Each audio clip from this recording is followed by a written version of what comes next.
Welcome to the Bible Questions podcast brought to you by BibleQuestions.org and the Holly Street Church of Christ. This podcast is dedicated to answering your Bible questions from the Bible.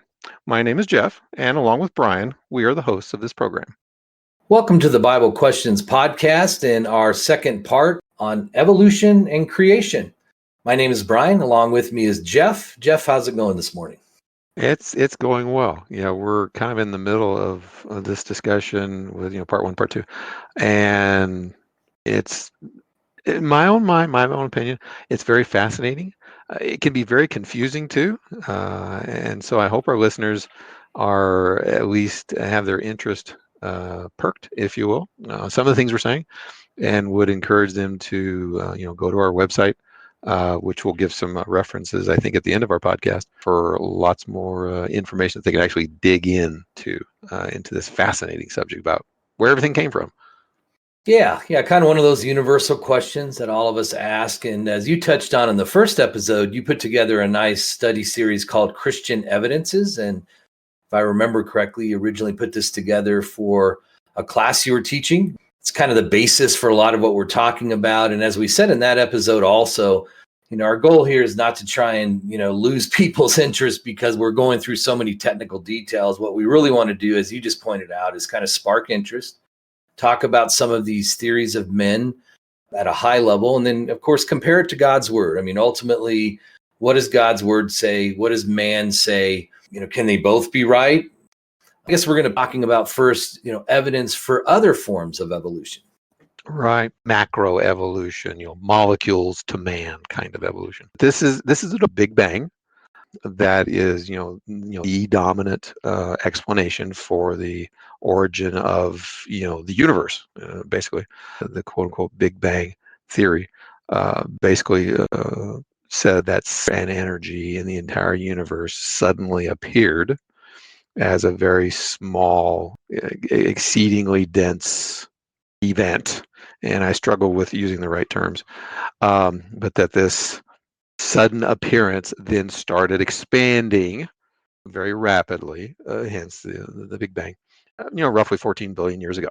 And that after that point, all the matter in the universe, all the energy in the universe, all the stars, all of the galaxies, etc., kind of evolved, if you will, from this original origin out of nothing. Now, a couple points we'll make quickly. One is you can go to the internet. What's interesting, I think, is yes, Big Bang is the dominant explanation. And some might have you to believe it's the only explanation. And some might have you believe that, well, all scientists believe in the Big Bang.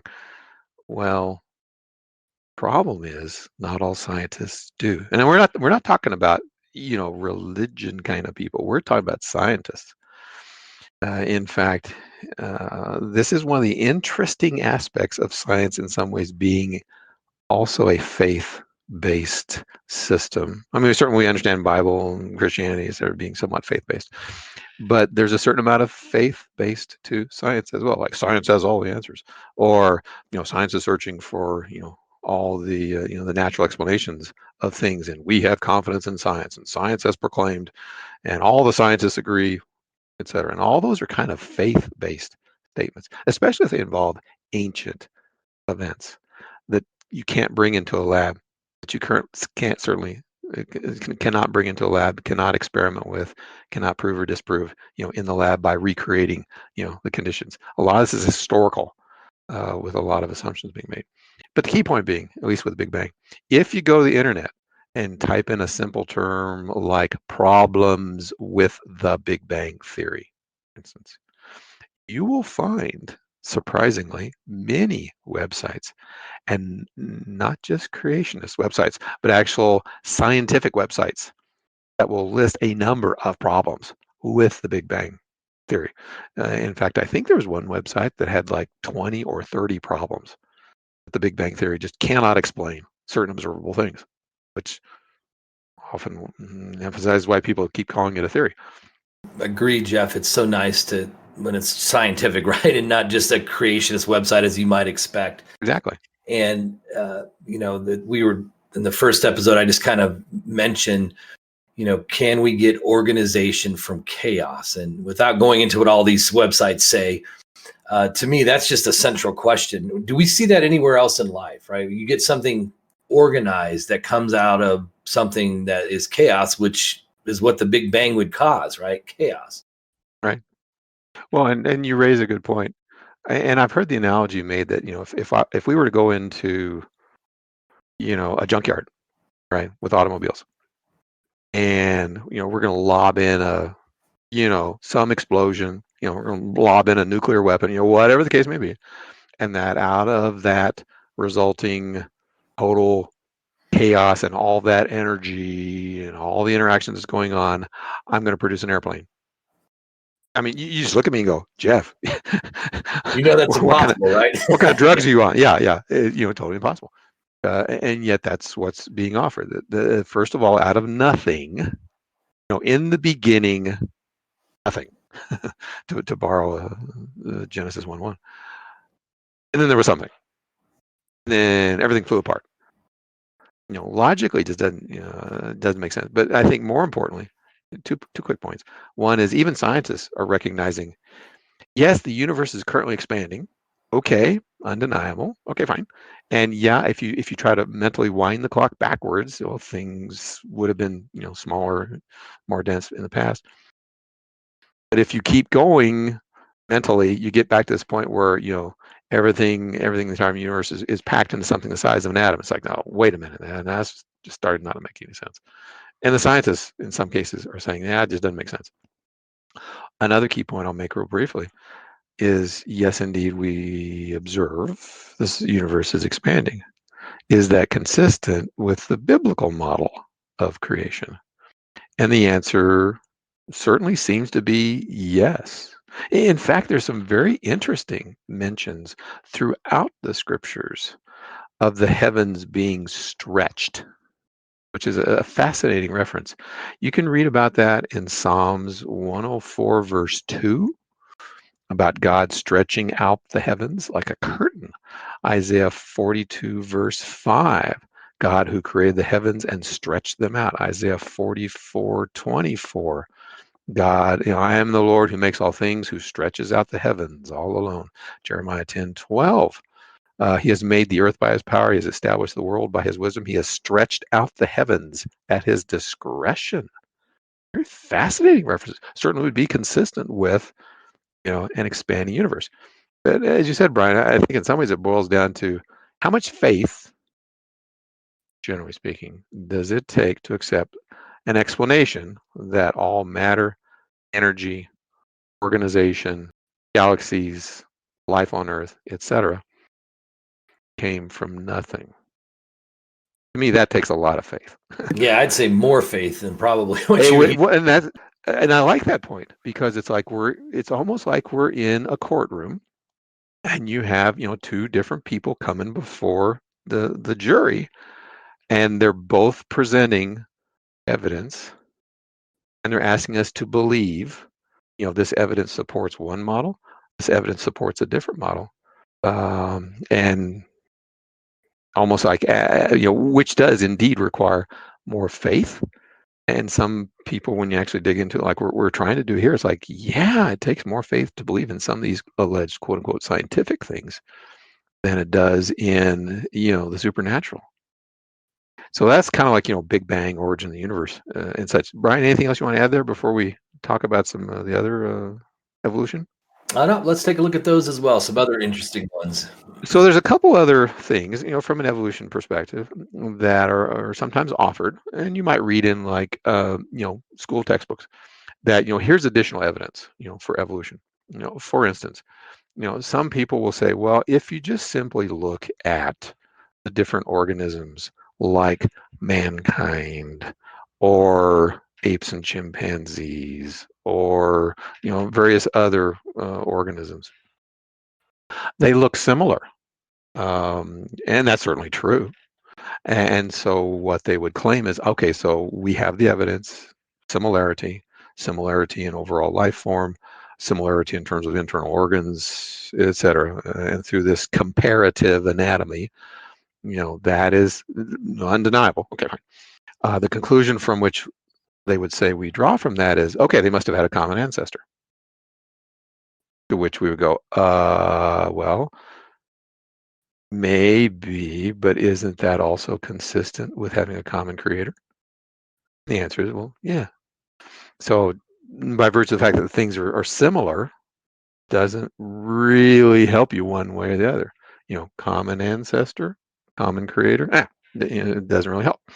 Another thing which I think has been mostly discredited, offered as evidence for evolution, is something called comparative embryology, which generally speaking is if you look at an embryo, like a chicken or a fish or human, if you will, that the embryo, the fetus, if you will, goes while it's still in the womb or within the egg or whatever, goes through a number of transformations, which is fascinating in and of itself.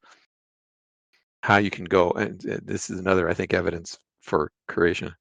How you can go from a single cell that has all of the genetic material pre-coded to become 2, become 4, become 8, become 16, multiplying and then starting to differentiate and start to form different structures that are all working together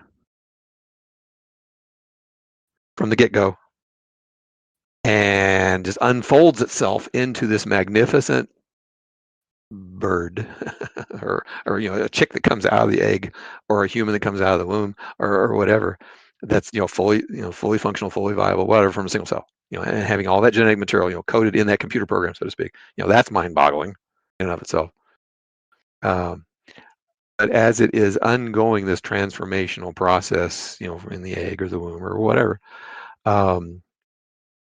like with humans, there are some things that appear like earlier transitional evolutionary kind of forms. Like this human embryo starts off with something that kind of looks like a tail, or something that looks like slits in its neck that looks like gills.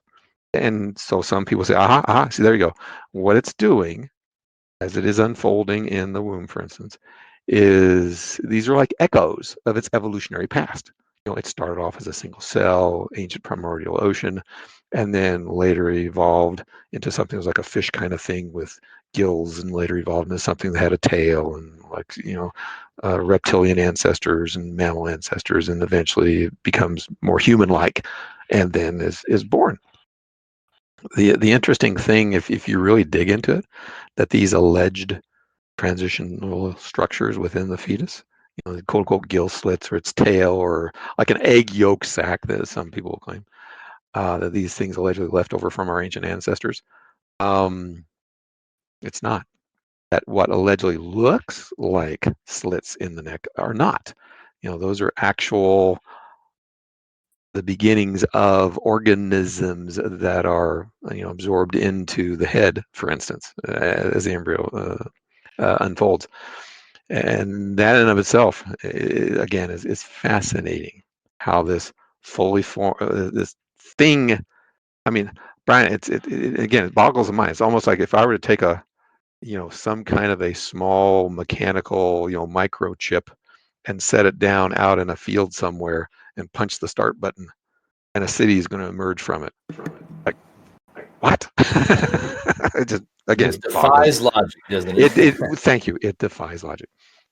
In fact, those quote unquote alleged gill slits turn into critical organs, like, again, within the head, the thymus gland, the parathyroid, the middle ear canals, that what is quote unquote the tail is really part of the spine, etc. The other thing in this area that I'll mention is, in earlier decades, scientists would say, hey, look at all of these quote unquote vestigial organs, basically organs that have no purpose. They used to have a purpose, and in evolutionary history, their purpose kind of died out, went away, and now we've got this little residual leftover thing. Appendix is probably a good example of that. But over time, people found out, surprise, that these alleged, vestigial leftover remains of millions of years of evolution, they do serve a purpose. which is, again, a way of saying, here are some evidences, generally speaking, that evolutionists will offer in support of the theory. But as you dig deeper, you start seeing cracks in the argumentation, and you can get to a point where you can say, no, that's I can see what you're pointing to as evidence to look at, but it doesn't fit your model. It doesn't fit. Yeah, and it's interesting to me how I feel like a lot of these come about because when theory one is disproven and we go to theory two and theory three, and at the end of the day, the complexity alone, I think, really shows that it just doesn't make sense to think that this could happen once again over millions of years in the ways that they've described, right? And in very small micro changes, each of which gives the organism some kind of evolutionary advantage that survival of the fittest can take over and start to, oh, that's a good thing. We'll keep those descendants of that organism will thrive.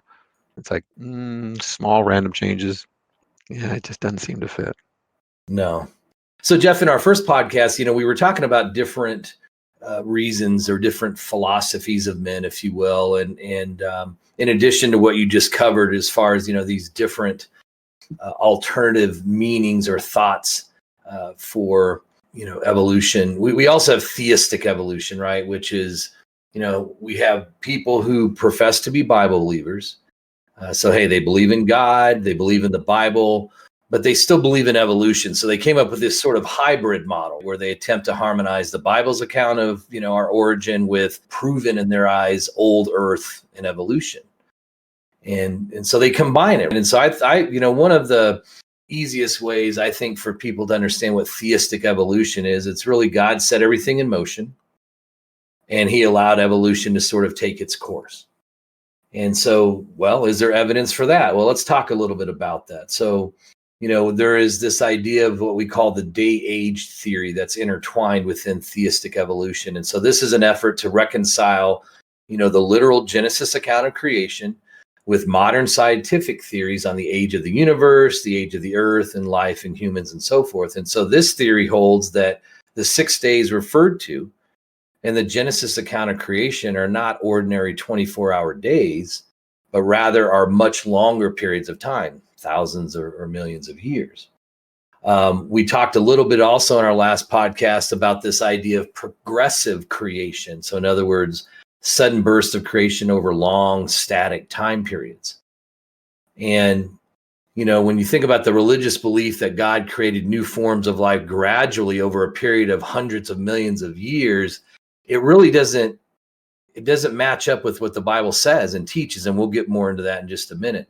There's also something called the gap theory that's intertwined in this as well, and that is this: you have an ancient Earth with a relatively recent 6-day reconstruction that in their eyes suggests, if you look at Genesis chapter 1 verses 1 and 2, there's this gap in time. So if we look at Genesis 1 and 2, it just says, in the beginning, God created the heavens and the earth. Then verse 2 says, the earth was without form and void, and darkness was on the face of the deep, and the Spirit of God was hovering over the face of the waters. And so, their, once again, argument is that, yeah, we agree with that, but there was a tremendous amount of time that elapsed between verse 1 and verse 2. So, gap creationism really is, a form of old earth creationism that's expressing the belief that, this creation period as described in the book of Genesis, once again, involved, 6 literal 24-hour days, but there was a gap of time between the 2 distinct creations in the first and second verses of Genesis. So, in their eyes, this theory explains many scientific observations, including the age of the earth. So, they're just saying, hey, both can be true here, right? So all of that, I think we would agree, conflicts with what we might call young earth creationism, or, the account of creation in the Bible. And so do we accept the Bible account of its origins, some of these microevolutionary things that are real, but, rejection of old earth and molecules to man evolution? And so we have to look at theistic evolution and say, okay, here's all these theories. So what does the Bible say, right? And when we think about, the biblical references in Genesis chapter 1 being literal days or not, let's start with that. Is it literally 24-hour days in which God created all these things? Now, some might look at all that God did create, and if you look through Genesis 1, you'll see it just lists in detail. On this day he did this, on this day he did this. Could God create all that in a day? Well, I think it's pretty easy to say if he's a supreme being, it's yes. The answer would be yes, right? But more importantly, for instance, in Genesis chapter 1, after verse 2, right, verses 3 through 5 say, then God said, let there be light, and there was light. And God saw the light, that it was good, and God divided the light from the darkness. Verse 5, God called the light day, and the darkness he called night. Now here's the key phrase. So the evening and the morning were the first day. So if I told somebody, hey, we're going to do this in the morning, and then we're going to do this in the evening, or the evening and morning, I think we would all say, well, that's just one day. That's Tuesday. That's Saturday. We all understand that and accept that's a 24-hour period that's being referred to. And if you were to look at verses 8, and verses 13, and verses 19, and verse 23, in fact, if you look after every single day of creation, it always ends with the statement, so the evening and the morning were the first day, second day, third day, and so forth. Once again, just reading that, not putting any of your own thoughts in it. What do you think of? Well, that's a literal day, right? Why would it not be a literal day? Well, it goes beyond that. So for instance, if you look at Exodus chapter 20 in verse 11, it says, for in 6 days the Lord made the heavens and the earth, the sea and all that is in them, and rested the seventh day. Therefore, the Lord blessed the Sabbath and hallowed it. So those of you that are familiar with the old law, the old covenant, there was the Sabbath day that, as it says here, recognized and honored God for his creation and remembered that he rested on the seventh day. Now, once again, if you read that passage, what would make you think that wasn't literal days? Then you would have to say the Sabbath day should be, recognized over millions of years, right? I mean, it just doesn't make any sense. God even, we see some statements from him. Genesis 1:27. So God created man in his own image. In the image of God, he created him. Male and female, he created them. Genesis 5 verse 2. He, speaking of God, created them male and female, and blessed them and called mankind in the day they were created. So does it say anything about man evolving? God created the apes and they eventually became humans? No. It's very clear. He created male and female. In fact, if you dig a little bit deeper into Genesis, you can see that woman was created from man. God took a rib from Adam. All very clear in the scriptures. Even Jesus under the new covenant, the New Testament, said in Matthew 19, verses 4 and 5, from the beginning of creation, God made male and female. Mark chapter 10, verse 6. But from the beginning of the creation, it says, God made them male and female. So over and over, we have this, whether it's God saying it or Jesus saying it, making it very clear. God made man and woman as fully formed human beings in the beginning. And then one final passage here, Jeff, and then I'll let you give your thoughts on this section. And that is Hebrews chapter 4, verses 3 and 4. God, his works were finished from the foundation of the world, and he rested the seventh day, as we talked about earlier. And verse 3 says the works were finished from the foundation of the world. Now, if you finish something, would you allow it through evolution to continue evolving? No, that doesn't make sense, right? Finished, I think we all understand, means it's complete. Nothing else needs to be done. So anyhow, several points there, Jeff. I'll give you a chance to chime in if you'd like. Yeah, and as you said, good points.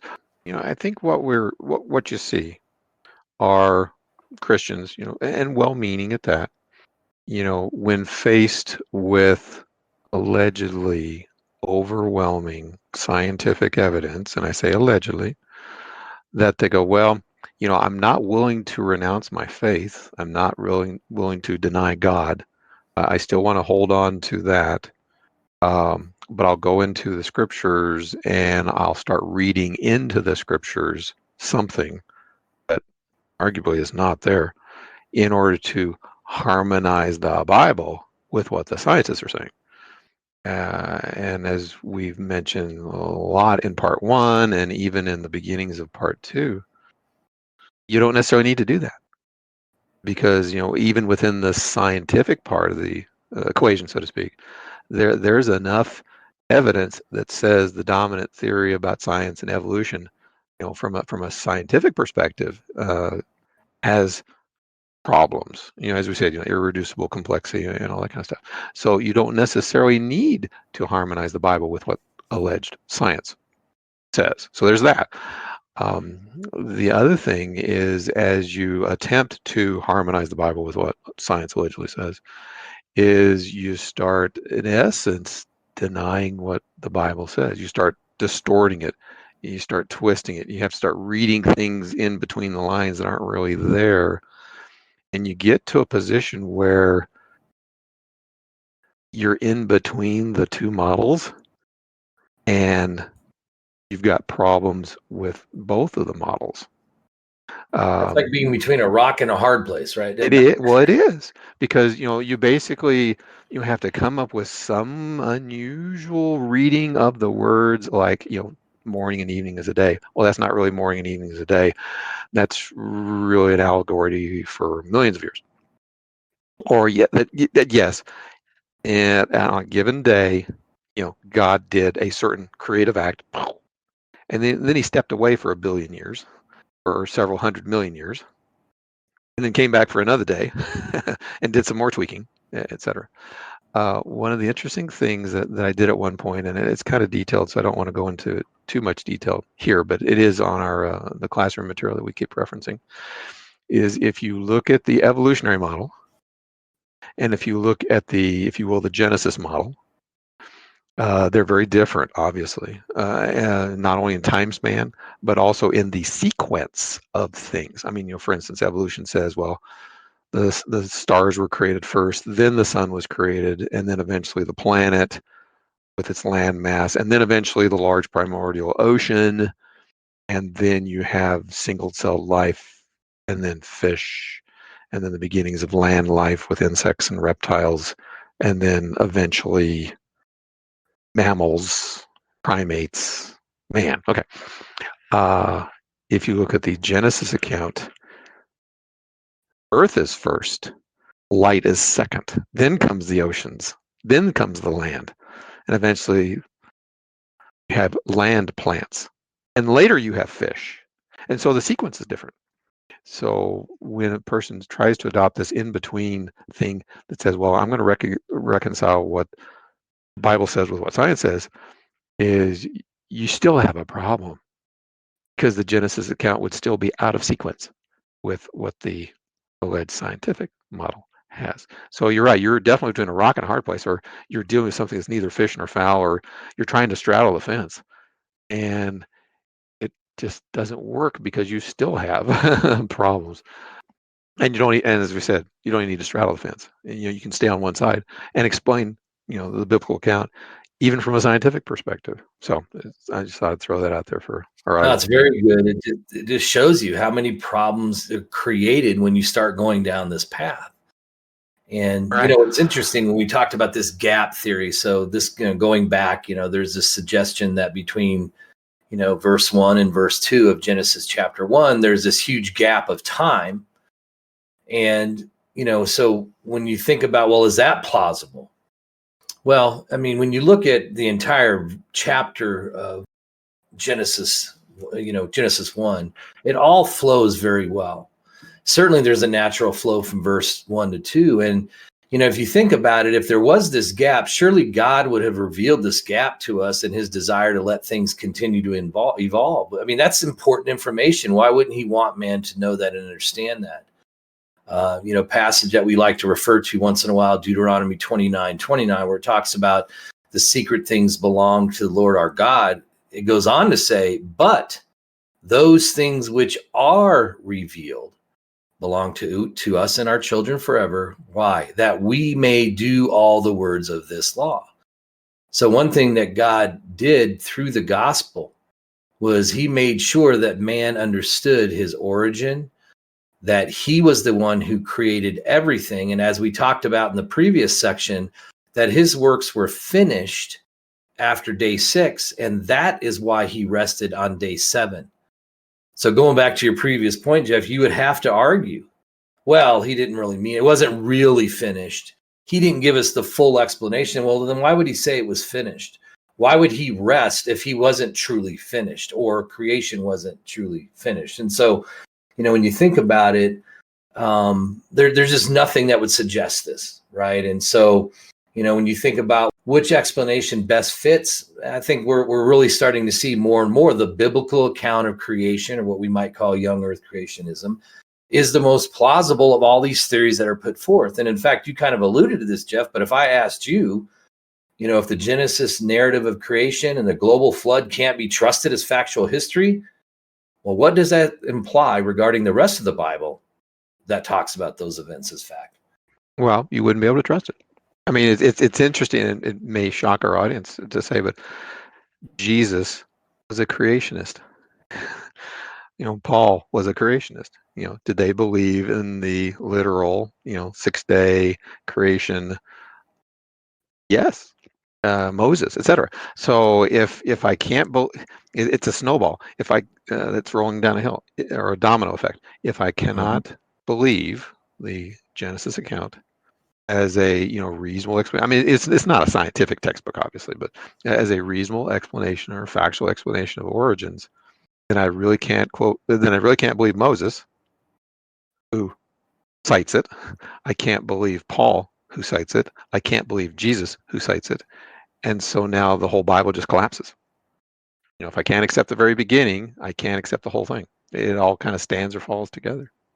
Yeah, and that's exactly why a mixed theistic evolution theory just falls apart on so many levels. So I guess we want to shift gears now and talk a little bit about the geological record, or the geologic record, right? And what that reveals to us. Yeah, and again, here's another very deep subject, because at least in Genesis 1, when God was done, creating everything, it was pronounced as very good.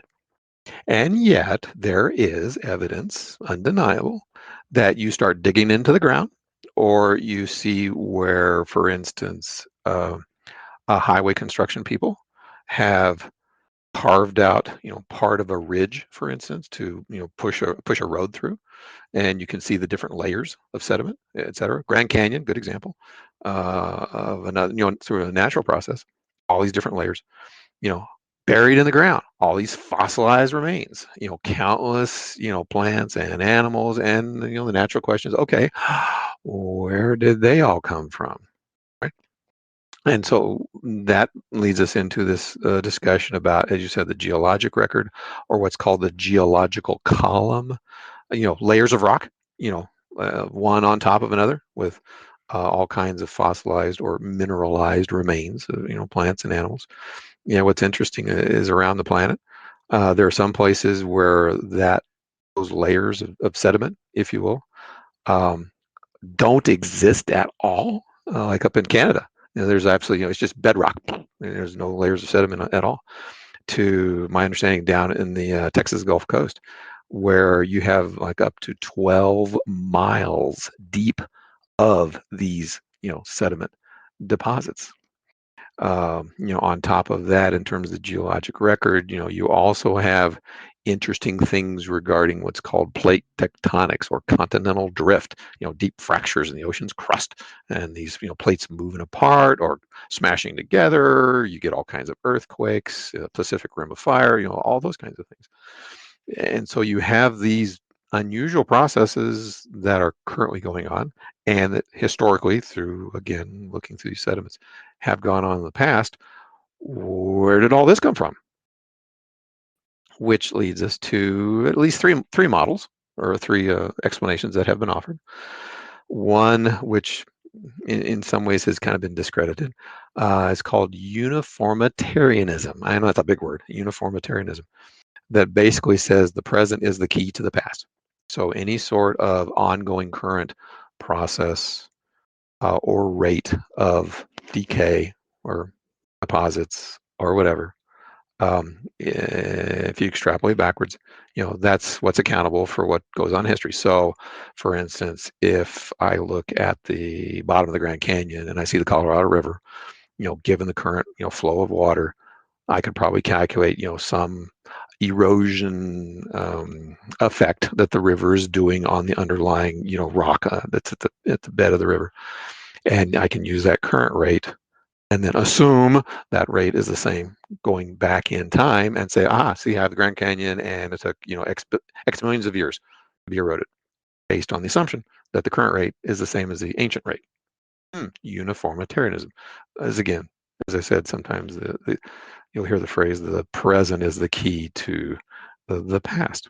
And honestly, within the scientific community, that particular model, you may find some people that promote it, but even in the scientific community, people are saying, no, we're starting to see evidence that in some ways the present is not the key to the past, that the existing processes we see going on now can't account for some of the things we see again in the geologic record. So that leads us to another model or an offering, sometimes called catastrophism, which basically says the geologic record is preserving a record, if you will, of life on the planet that has evolved over millions of years, molecules to man, and that from time to time there are occasional major disruptive cataclysmic events, sometimes local, like a volcano erupting, sometimes global, like allegedly the dinosaurs were wiped out millions of years ago by a meteor that struck the planet and threw all the dust up into the atmosphere, resulting in like a nuclear winter for a long period of time, and 90% of the creatures died off. Again, catastrophism, but again within an old earth kind of construct. The other third model, if you will, is catastrophism, right? But from a young earth perspective, that at least given what the Bible has to say, that there have been major, massive alterations of the planet in its history. Two main events, if you will, and that these happen very quickly, not over millions of years, but over very short time periods. In fact, if you look at two that I know of, one is in Genesis 1:9, where somehow you have this watery, muddy chaos, if you will, and God separates the land from the water. Well, that's a massive hydrological alteration of the planet, right? The other, which some people may not stop to think about, is the Genesis flood of Genesis chapters 6 through 9, where some people might think, well, yeah, Genesis flood is going to rain for a while. No, you dig into the context that we're going to get into in a few moments, and it is a lot more involved than what a lot of people think. And in fact, some people may say, well, yeah, the quote unquote Genesis flood did occur, but it was local. In fact, some will say, well, yeah, that's what happened during the last ice age with lower, more ice on the planet and lower ocean levels, that the Black Sea over in Europe, Eurasia, was dry, or the Mediterranean was dry. And that as the ice age ended, or one of the ice ages ended, and the sea levels started to rise, that eventually the sea level overtopped the bridge, the land bridge, if you will, that's keeping the water out of the Mediterranean or out of the Black Sea, and it just rushed in. And that was the origin of the quote unquote Genesis flood myth, which I would assert is not a myth. The problem is, again, when you go into the Genesis account, Genesis chapter 6, verse, beginning with verse 5, give or take, and you read the account, this flood covered the entire planet, killing all land animals that breathed.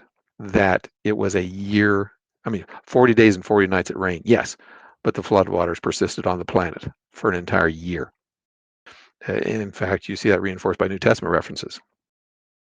Matthew 24, where it talks about the ancient world and this, flood taking them all away. Luke 17:27, the flood came and destroyed them all. 2 Peter 2:5, the old world, if you will, a little bit later on, 2 Peter chapter 3, verse 6, overflowed with water and perished.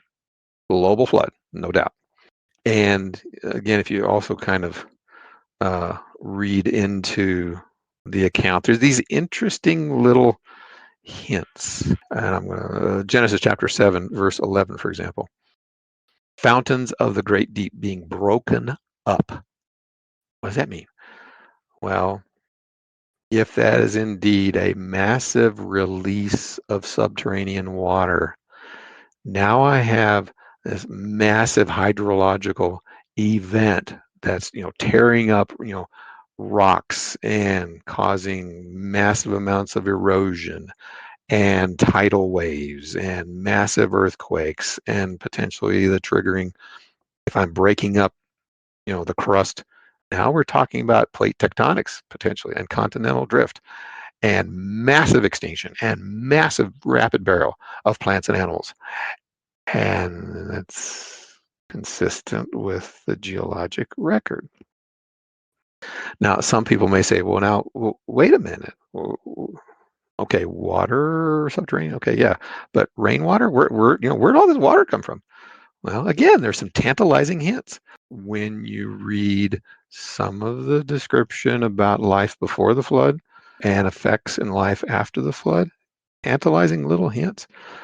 Genesis chapter 1, verses 6 through 8, and Genesis chapter 2, verse 6, and Genesis chapter 7, verse 11 suggest, they don't require, but they suggest some kind of a large, some people call it a canopy or surrounding layer of water vapor, around the earth that might have resulted in, nice, uniform, or very mild temperatures, before the flood, somewhat even heating, mists, watering the ground, very rich plant life, which eventually could be the source of a lot of our fossil fuels that got buried in the flood.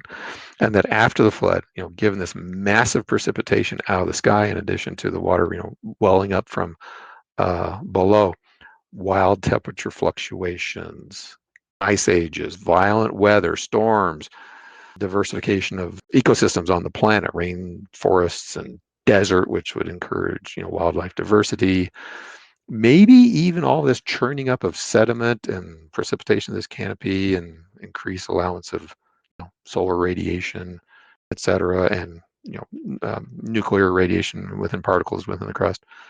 Maybe that helps account for why human life went from 1,000-year average age to only 100.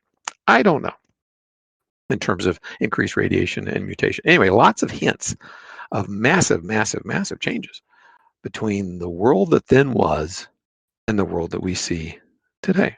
Now, again, people may say, well, wait a minute, Jeff, if the earth was covered with water and, current mountain ranges like the Rockies here in the United States or the Himalayas over in Asia are, tens of thousands of feet high, and they were all covered, where'd the water go?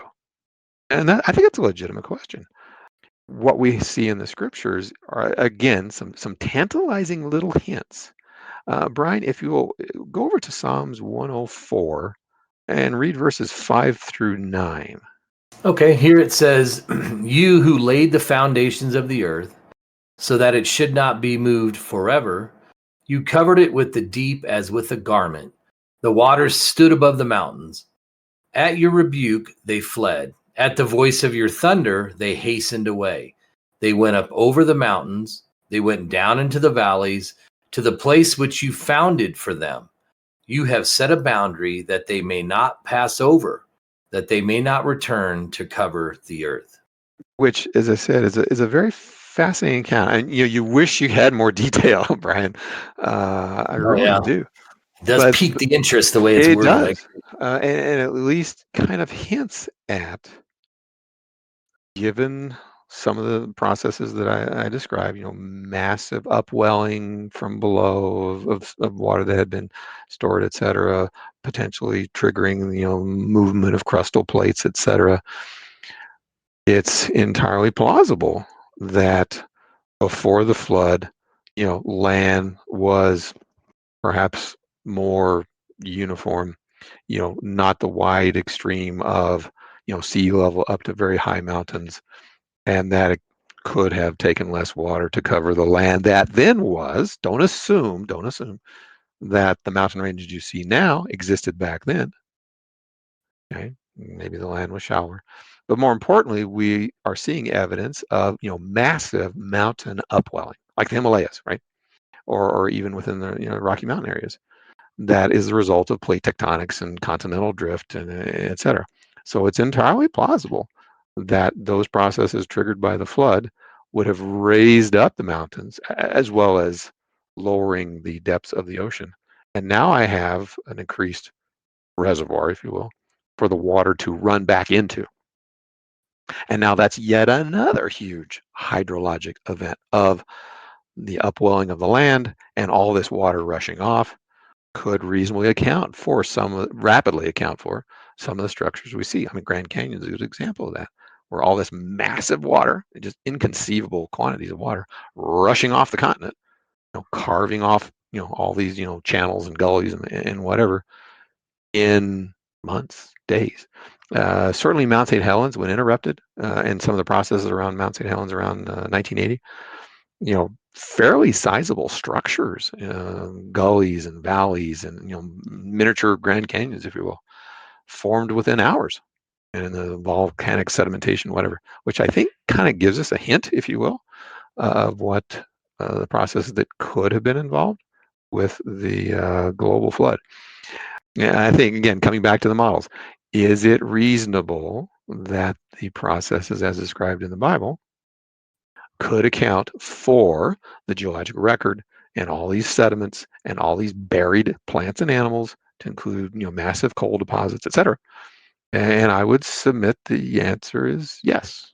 And again, this is a very deep subject. We certainly would encourage our listeners to go back to the website, to some of the classroom material that I created, as well as some other articles that we've got, to study about the rapid formation of the geologic column, as well as the credibility of Noah's Ark, which a lot of people will, laugh at in terms of putting, all of the species, which the Bible doesn't use the term species, into this little toy boat, which is often the way it's portrayed. But if, again, you look at the biblical account, the ark was huge. In fact, Brian, I think you've seen, or of people that have seen models or replicas of it today, and it's absolutely mind-boggling how big the thing is. Yeah, it really is. Yeah, in fact, there's here in the United States, right outside of Cincinnati, actually on the Kentucky side of the Ohio River, there is a creation museum, which if anybody's in that area, can highly recommend that, because they actually have a working model, as you just described, Jeff, of how the flood could have created these valleys and so forth. And then they have, to your point about the ark, within the creation museum itself, what they feel is a scale replica section of the ark that you can walk through, and they show you once again, with really solid evidence as to why it was probably constructed that way. And then that same company created actually an amusement park that's based on creation, and they there have a full size replica, or what they consider to be what the ark would have most likely been like to carry all these animals and people and so forth. So anyhow, very fascinating and well researched and presented. So highly recommend that. Well, and I think I think you kind of indirectly make a key point. We hear so much about evolution via the public school, and we made this point in our first part. We hear so much about evolution in the public schools, in TV shows, in natural history museums, etc. And for the most part, most people will say, "Oh, well, okay, I guess that must have been the way it is."